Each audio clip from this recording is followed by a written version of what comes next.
Hai hai, Assalamualaikum warahmatullahi wabarakatuh. Ketemu lagi dengan saya Benny Ramdhani di channel Benny Info. Guys, kali ini saya akan membahas mitos-mitos atau ya pertanyaan yang aneh-aneh lah sebenarnya yang sering ditanyakan seputar dunia penerbitan buku di Indonesia. Ya misalnya kayak gini, apakah kalau nerbitin buku di penerbitan itu bayar?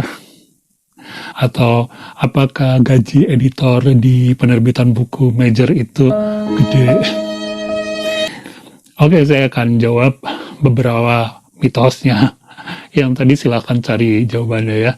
Nah, sebelumnya jangan lupa untuk subscribe channel ini. Juga jangan lupa untuk komen-komen, like, dan share di media sosial kalian ya.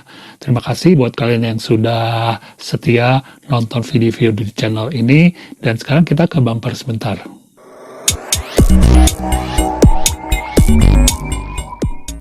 Apakah para penulis bestseller dikontrak sama penerbit kok hanya menulis untuk satu penerbit sih kebanyakan?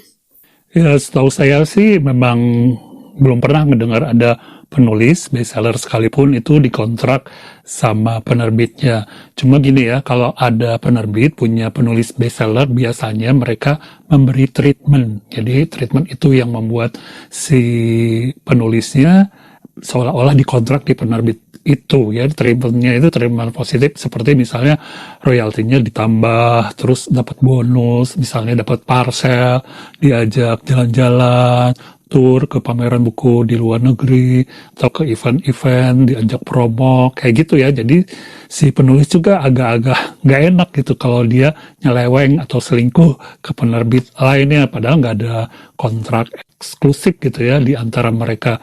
Nah, perasaan gak enak itu yang sebenarnya membuat seorang penulis seperti dikontrak ya, dia setia sama satu penerbit. Apa semua editor buku itu bisa menulis juga? Ya, nggak semua editor itu bisa menulis ya, menulis novel, menulis buku gitu ya. Kalau menulis status Facebook sih kayaknya semua juga bisa editor-editor. Ya, jadi buat teman-teman kalau mau jadi editor tapi nggak bisa nulis buku, nulis novel gitu ya silakan aja. Karena kemampuan editor itu sebenarnya beda banget dengan penulisnya. Mereka ada yang beririsan tapi banyak yang beda. Editor itu lebih peka terhadap teks, lebih peka terhadap apa ya, bacaan-bacaan dan pengalaman membaca sebenarnya yang lebih berperan daripada pengalaman menulis. Tapi kalau editor itu juga bisa menulis adalah nilai plus. Mengapa? Karena nggak banyak editor yang bisa menulis.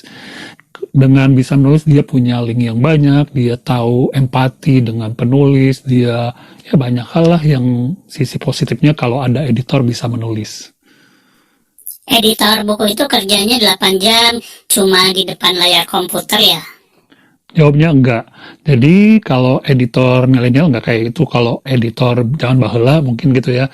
Editor milenial itu tidak hanya 8 jam depan komputer, tapi dia juga harus jalan-jalan lah, keluar hunting naskah, ikuti event-event, dia ya pokoknya enggak melulu depan komputer ya. Apalagi kayak pandemi sekarang nih, editor tuh biasanya harus terjun langsung ke promosi ya, karena misalnya jumlah produksinya juga dibatasi, ngapain cetak banyak-banyak tapi yang nggak terjual, toko bukunya masih sepi gitu ya.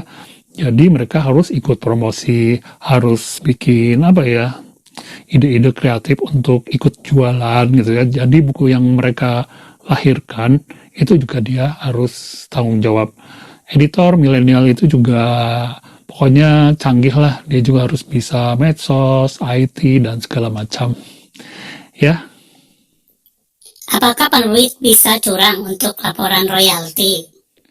setahu saya itu agak sulit ya, karena di penerbit besar itu biasanya ada audit keuangan, ada audit pajak, ada audit berlapis lah yang membuat agak susah kalau apa curang-curang laporan royalti gitu ya.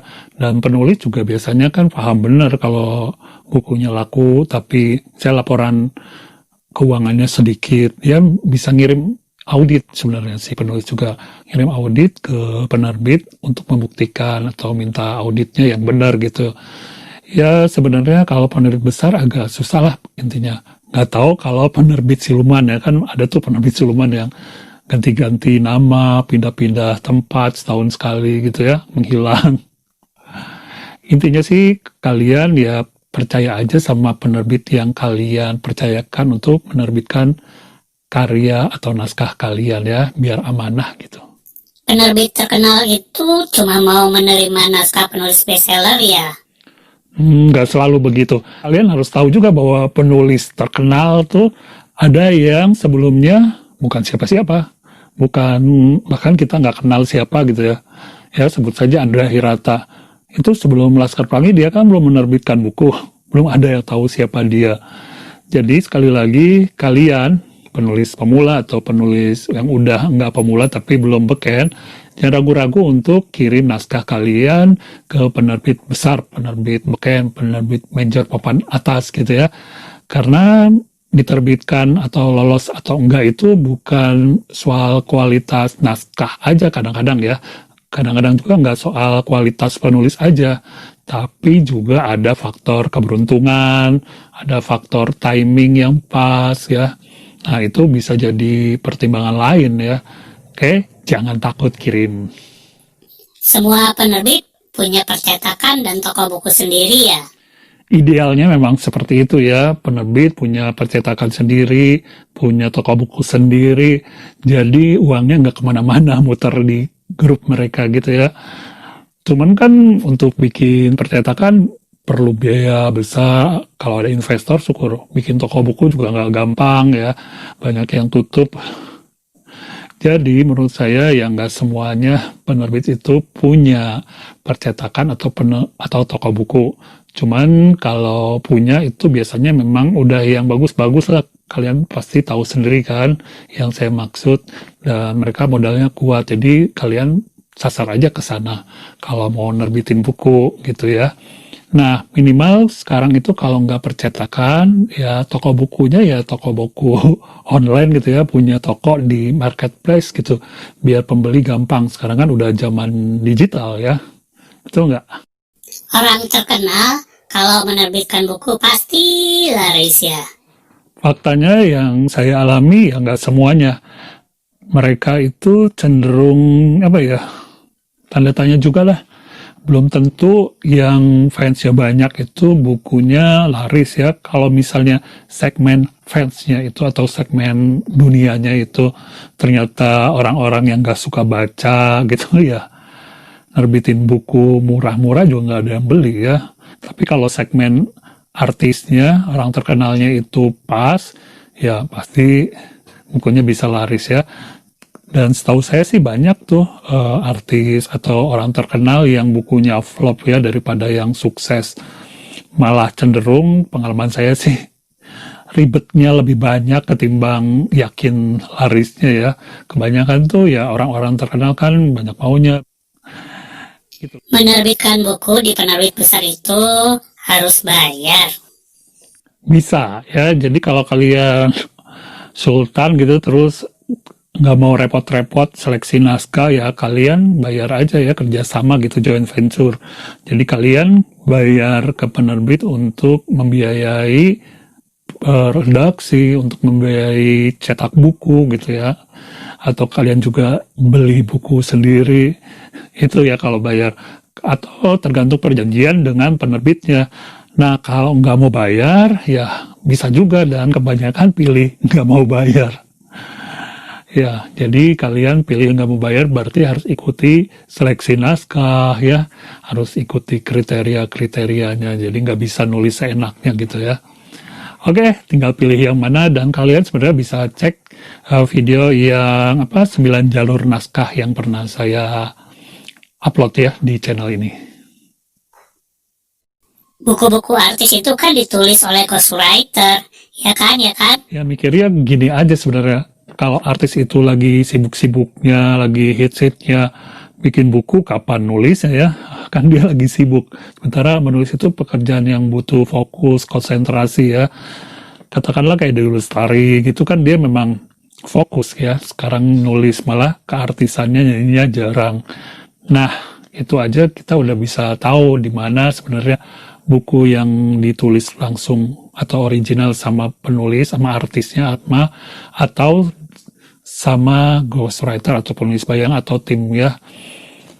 Kayak biografi itu biasanya sih ghostwriter atau tim. Kalau kumpulan puisi kayak bukunya Prilly, ya itu kan dia emang udah sering nulis puisi, dan puisi itu kan pendek-pendek, bisa ditulis oleh dia ya, dicicil kapan aja saat nunggu syuting kayak gitu. Oke, itu jawabannya. Penulis itu harus ikut menjual buku yang diterbitkan. Buku. Ya, kalau yang ini tinggal dilihat aja di surat perjanjian ya, di kontrak itu si penulis harus ikut jualan apa enggak. Kalau enggak ya nggak apa-apa, nggak usah ikut jualan. Jadi kalau misalnya bukunya nggak laku ya silakan aja negosiasi ya, misalnya dijual murah ya berdasarkan royalti dari harga yang baru gitu ya. Kalau penulisnya nggak ada kontrak seperti itu, tapi dia pengen ikut jualan, malah lebih bagus sebenarnya. Dia dapat keuntungan selain dari royalti yang disepakati, juga dari rabat. Biasanya kan ada diskon tuh kalau buat penulis kalau ikut jualan. Nah, si penulis sendiri sebenarnya punya nilai lebih kalau jualan, karena si pembeli biasanya pengen dapat tanda tangan penulis. Kayak gitu sih sebenarnya ya. Kalau keberatan penulis jualan ya nggak apa-apa juga kalau nggak ada di kontrak. Oke guys, itu tadi Q&A fakta dan mitos seputar penerbitan buku di Indonesia. Well, mudah-mudahan jawabannya memuaskan. Kalau belum memuaskan, masih penasaran, silakan aja ditanya di kolom komentar, nanti saya jawab sebisa mungkin di kolom komentar atau dibuatkan video yang kedua ya. Nah, sekali lagi terima kasih dan jangan lupa untuk subscribe channel ini. Assalamualaikum warahmatullahi wabarakatuh.